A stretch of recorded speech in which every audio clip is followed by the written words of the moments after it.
Now, the interesting thing about survival strategies is that they usually work. That's why we keep them. Hi, I'm Irene. Welcome to Beyond Survival.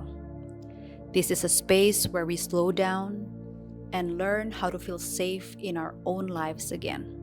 Nobody repeats a pattern for 20 years because it never helped. We repeat it because at some point it solved a problem. Being agreeable helped. Being easy helped. Being helpful helped. Being the person who understood everyone else's perspective helped. It made relationships smoother. It reduced conflict. It created connection. People liked being around you. People trusted you. People depended on you. For a long time, it probably felt like a strength. And in many ways, it was. So the problem isn't that the strategy worked. The problem is that it kept running long after the original situation was over. It's like moving into a new house and bringing every single key from your old house with you. You keep trying them, door after door, lock after lock, wondering why nothing opens anymore. What protected you at 8 doesn't necessarily serve you at 38 or 48 or 68. But most people don't notice that immediately because the cost doesn't arrive all at once. It arrives quietly. A conversation here, a favor there, a weekend you didn't really want, a commitment you didn't have the energy for, a truth you decided wasn't worth saying. None of those moments seem important on their own. That's what makes them dangerous. I remember talking to someone who described herself as exhausted. Not just tired, exhausted. She assumed the problem was her schedule. Too much work, too many responsibilities, not enough time. Reasonable explanation. Then we started looking more closely. She wasn't only working.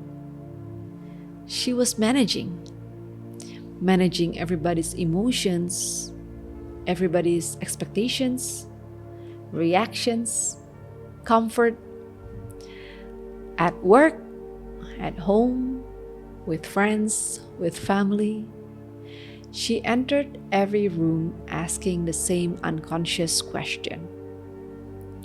What does everyone need from me today?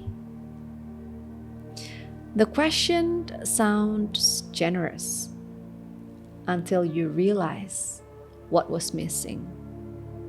She never asked, what do I need today? And I think a lot of people live that way. Not intentionally, but automatically. The moment they wake up, their attention moves outward. Messages, emails, responsibilities, problems to solve, people to help, things to remember. By lunchtime, they have spent hours responding to life, but almost no time checking in with themselves. Then they wonder why they feel disconnected. Of course they do. Imagine having a friend who only contacted you when they needed something. Never asked you how you were. Never checked how you felt. Never seemed interested in your experience. Eventually, the relationship would feel one-sided. Now imagine that friend is you. Imagine treating yourself that way for years, ignoring signals, pushing through exhaustion, talking yourself out of your feelings, dismissing your own needs, promising, I will rest later. I will deal with it later. I'll think about it later. Eventually, your mind adapts. Your body adapts. Your relationships adapt. And one day, you wake up feeling strangely disconnected from your own life. Not because anything is catastrophically wrong, because you've spent years standing slightly outside yourself. One of the first signs this is happening is resentment. Not dramatic resentment, not the kind that explodes, but the quieter one. Someone asked you for a favor and you immediately feel irritated. A text message arrives and you don't want to answer. A family member calls and you feel tension before you even pick up. Then guilt arrives. Why am I annoyed? They're just asking. They're not doing anything wrong. Maybe there aren't. But resentment rarely appears out of nowhere. Resentment is often information. It points toward a place where you've been ignoring yourself. Think about the last time you felt resentful. Really resentful. Was it because someone asked you once? Or because you'd been saying yes for months or years? Most resentment isn't born in one moment. It's accumulated. Tiny compromises, repeated often enough. A truth you didn't say, a limit you didn't communicate, a need you didn't acknowledge. Over time, those moments collect interest. Eventually, the bill arrives, and because many nice people aren't used to feeling angry, they misinterpret what they're experiencing. They think something is wrong with me. I'm becoming impatient. I'm becoming negative or selfish. What if the feeling isn't evidence that you're becoming selfish? What if it's evidence that a part of you wants to be heard? Because every emotion has a purpose, even the uncomfortable ones, especially the uncomfortable ones. Resentment often shows up when a boundary should have been existed, but it didn't. Not to punish you, not to shame you, but to get your attention. The way a smoke alarm gets your attention. The alarm is not the problem, but it's pointing toward the problem. And yet, many people spend years trying to silence the alarm, to be more grateful, to be more understanding, to be more positive. Meanwhile, the original issue remains untouched. The next thing that tends to appear is exhaustion. Not the kind solved by a vacation, but the kind that follows you. You rest for a weekend, you take time off, but the heaviness returns. Because the exhaustion isn't coming only from what you're doing, it's coming from who you're trying to be.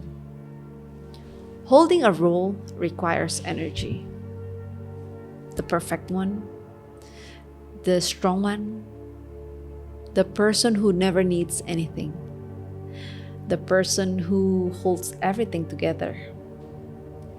Maintaining an identity takes effort, especially when it leaves no room for your humanity. And eventually, a question appears, one that can feel surprisingly uncomfortable. If I stopped doing all of this, who would I be? If I wasn't the helper, who am I? If I wasn't the responsible one, who am I? If I wasn't constantly needed, who am I? That's when people realize the pattern is deeper than behavior. It has become an identity. And changing behavior is one thing, changing identity is something else entirely. Because now, we're not talking about saying no to a favor. We're talking about challenging the story you've been carrying for years, or maybe decades. The story that says, this is who I have to be to belong. And that's where things become interesting. Because once identity gets involved, logic is no longer enough. You can understand boundaries. You can agree with boundaries. You can even teach boundaries. And still struggle to set them. Because the resistance isn't in your head, it's in your nervous system. And that's where we're going next. A few years ago, I agreed to do something I didn't want to do. Nothing dramatic, no major commitment, no life-changing decision. Just one of those things people ask all the time. And the interesting part wasn't that I said yes. The interesting part was how quickly I said yes. There was no pause, no consideration, no moment where I checked how I actually felt. The answer arrived automatically, almost before the question had finished. Sure. The conversation moved on. The other person was happy. Everything was fine. Except it wasn't. Because for the rest of the day, I felt irritated. Not at them, but at myself. And I couldn't understand why. After all, nobody had forced me. Nobody had manipulated me. Nobody had pressured me. Someone asked, I agreed. End of story. Or at least, that's what it looked like. What I didn't realize at the time was that there were actually two conversations happening. The first conversation happened out loud. It lasted about 30 seconds. The second conversation happened inside my head. It lasted all day. Why did I say yes? Why didn't I just tell the truth? Why is that so difficult? That question stayed with me for a long time because logically it didn't make sense. I knew how boundaries worked. I understood the concept. I've read the books, listened to the podcasts, had the conversations. So why was a simple no still uncomfortable? The answer had nothing to do with communication and everything to do with safety. Most people think people pleasing is a behavior, but I don't think it starts there. It starts with a feeling that appears when there's even the smallest possibility someone might get disappointed. You can see it in tiny moments. You're writing a text message, halfway through, you delete it, rewrite it, delete it again, rewrite it again. Not because the message is unclear, but you're trying to make sure it lands perfectly. No misunderstanding, no awkwardness, no tension, no chance of upsetting anyone. Or someone asks if you're free this weekend. You aren't, you're exhausted. You've been looking forward to have a day to yourself, but instead of answering, you start negotiating. Maybe I can make it work. Maybe I'm being selfish. Maybe I should go. Maybe I'll feel bad if I don't. Notice what's happening? Nobody is arguing with you. Nobody is upset. Nobody is demanding anything. The pressure is coming from inside the house. That's the part most people miss. The exhausting relationship isn't always with another person. Sometimes it's with the voice inside of your own head. The voice that says, be careful, don't disappoint anyone, don't make things difficult, don't be the problem. And because that voice has been there for years, or sometimes decades, it doesn't sound like fear anymore. It sounds like common sense. I remember talking to a woman who told me she felt guilty almost every day. Not because she had done anything wrong, because somebody, somewhere, was unhappy.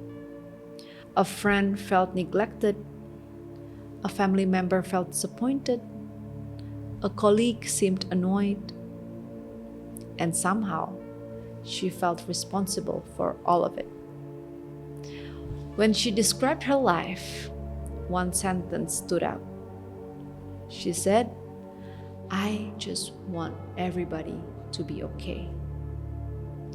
At first, it sounded beautiful, generous, selfless. Then I asked her a question. What happens when they're not? She went quiet, because that's where the exhaustion lived. Not in the helping, not in the caring, but in the belief that she was somehow responsible for preventing discomfort. Her own discomfort, other people's discomfort, everyone's discomfort. And that's an impossible job. No matter how thoughtful you are, no matter how careful you are, no matter how much you explain yourself, someone will misunderstand you. Someone will disagree with you. Someone will be disappointed. Someone will wish you had made a different choice. And that's not a relationship problem. That's part of being human. But when your nervous system treats disappointment like danger, everything changes. A boundary feels risky. A disagreement feels threatening. A simple no feels loaded. Not because it is, but because your body remembers something your conscious mind has forgotten. For many people, saying no isn't difficult because they don't know how. It's difficult because some part of them still believes, if I disappoint people, something bad will happen. Maybe they will leave. Maybe they'll be angry. Maybe they'll stop loving me. Most of the time, those fears aren't happening in the present. They're echoes.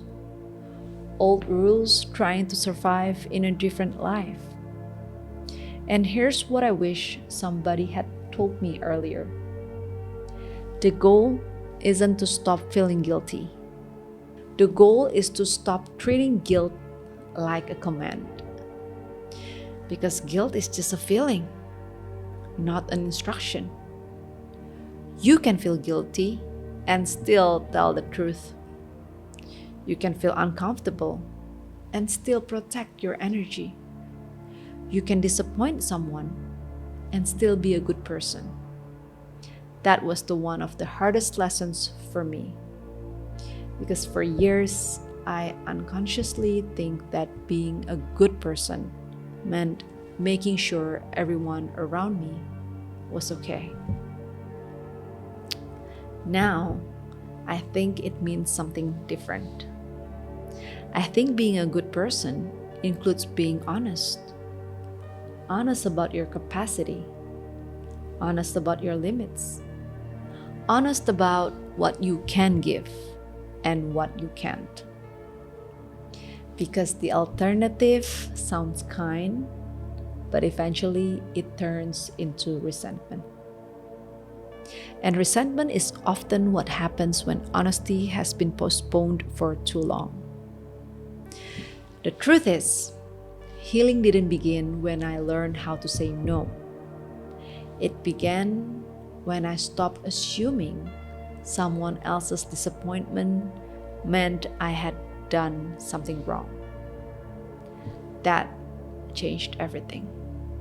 Because once you stop treating disappointment as an emergency, you finally have enough energy to be yourself. Now we understand why. Next is, what should we do? I will discuss this in part 3. See you later.